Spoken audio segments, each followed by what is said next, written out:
Reconnaître sa force est une bonne chose, mais le dire à tous vous ramène toujours à la réalité de ce monde. Il était une fois, dans un pays lointain, un tam-tam parleur qui annonçait toujours la même nouvelle le matin.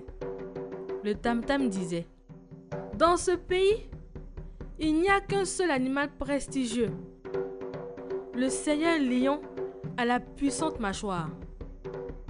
Le tam-tam continua l'éloge en disant: oui, dans ce pays, il n'y a qu'une seule puissance sur cette terre, celle du lion à la crinière de feu. Ces éloges incessants rendaient le lion tellement fier.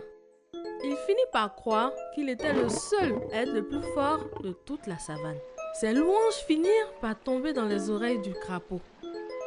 Celui-ci était à la fois surpris et en colère lorsqu'il a appris que le lion était considéré comme le plus puissant du pays. Il alla de ce pas voir le plus grand et le plus fort des animaux des eaux.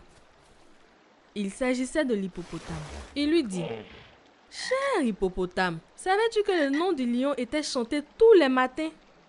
Ces louanges décrivent le lion comme l'animal le plus puissant de ce pays, alors qu'il a oublié les majestueux animaux des eaux. L'hippopotame demanda: qu'est-ce que tu proposes pour remédier à cet affront? Le crapaud se rapprocha de son oreille et commença à lui chuchoter son plan. Le lendemain matin, le tam-tam retentit avec son même message louant le lion. Cependant, le soir venu, on entendit pour la première fois dans la savane le chant d'un deuxième tam-tam. Celui-ci ne faisait pas l'éloge d'un animal, mais il annonçait un défi au lion. Toi, le lion à la mâchoire puissante, viens tester ta force près du fleuve. Si tu prétends être le plus puissant de ce pays, viens au bord du fleuve montrer ce que tu vaux. Dès que le lion entendit l'annonce, il était en colère et impatient de se retrouver nez à nez avec l'animal qui a osé le défier. Le lion arriva au point de rendez-vous et constata avec étonnement qu'il s'agissait de l'hippopotame. Le lion comprit à ce moment-là qu'il avait fait une grosse erreur en oubliant les animaux des eaux. Le crapaud, l'arbitre du défi, expliqua les règles. Celui qui arrivera à prendre le tronc d'arbre mort au fond de l'eau et à le mettre au bord de la rive sera déclaré le plus fort. Le lion se dit: il faut simplement prendre le tronc d'arbre mort au fond de l'eau. Ça veut dire que si je réussis, je demeure le maître incontesté de tout le pays. Le lion, sûr de lui, plongea dans les eaux tumultueuses du fleuve.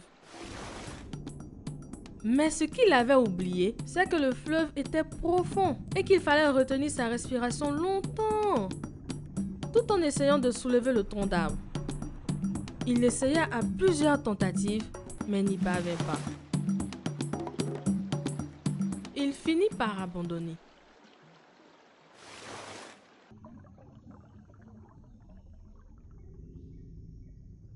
L'hippopotame réussit avec aisance à remonter l'énorme tronc d'arbre et à le déposer au bord de la rive.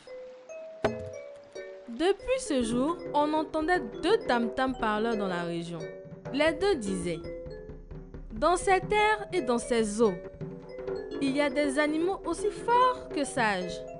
Nul ne surpasse l'autre. Chacun dispose d'un avantage que l'autre n'a pas.